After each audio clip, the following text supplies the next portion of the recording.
nakakasayang pag ganito ang ulam. Gustong gusto niya. Ang ayaw lang talaga nila yung spinach. Tsaka ang palaya, okra, ganun. Ayaw nila.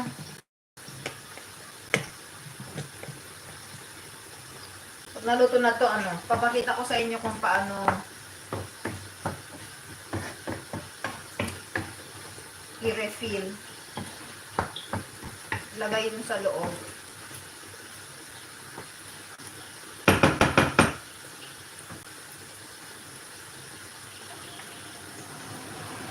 Susmeyo, Kuya Eris.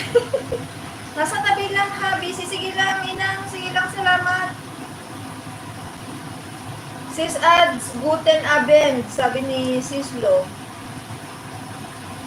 Ayan. 13 million people in the house. May God shout out. Malapit na tayong matapos, guys. Mag-goodbye na tayo.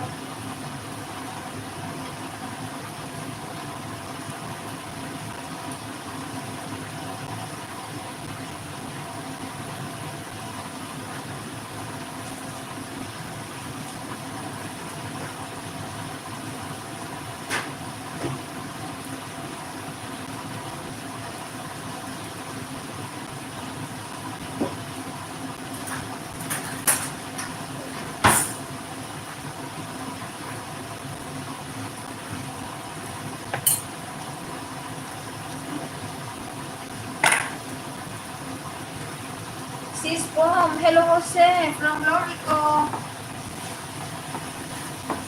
Ayan o guys, tingnan nyo, ano siya. Kailangan dry. Ayan. Wala siyang wala masyadong mantika. Kasi pag i-refill siya dun sa loob, hindi siya matubig. Kaya yung kamatis na yung kamatis na gagamitin dito, dapat yung hindi masyadong hinog. Yung half ripe ba? Kaya pag nirefill mo siya, hindi siya matubig. Ayan, tapos na guys. Luto na siya. And then, tatapusin lang natin itong tatlo. And then, tapos na tayo guys. We are near to finish. Ay.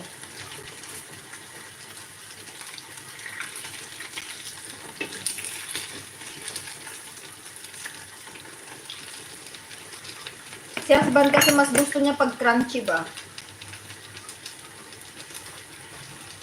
So ayan guys, i-try natin isa. Pakita ko sa inyo kung paano Ayan i-cut lang siya sa gitna. Ayan, parang ang tawag dito, parang pita bread. Ayan, crunchy siya sa labas, sa loob siya, soft. And then lalagay natin yung itlog at saka kamatis.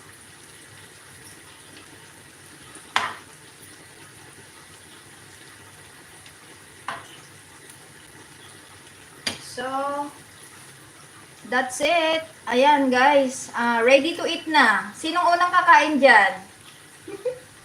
Sinong unang kakain? Si Sloy ka o si Mayor? Ayan. Diba? Yan yung kung kaya ayaw kong matubig yung natin. Yung kamatis. Kasi pag nilagay mo siya, lalabas siya. Pero okay lang naman siya. Kailangan pag kumain ka nito, meron kang, what we call this, tissue or, ang tawag dito, kalimutan ko na, kitchen paper. Ayan. Ready to eat na guys. Ayan. Diba?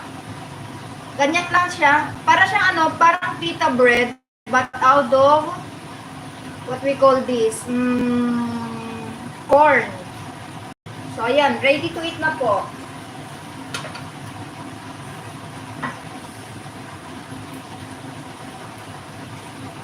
Ganyan pala gawin. Yes, Sis Lo. Ayan. Pero siya, Sis Lo, ito pwede nang kainin na ganyan lang siya kahit walang pwedeng hatiin, ilagay dun sa loob. Hatiin mo lang sa gitna tapos lagyan ng cheese or ham. Kasi kina mom-in-law, ang nilalagay nila dun sa loob is ham and cheese.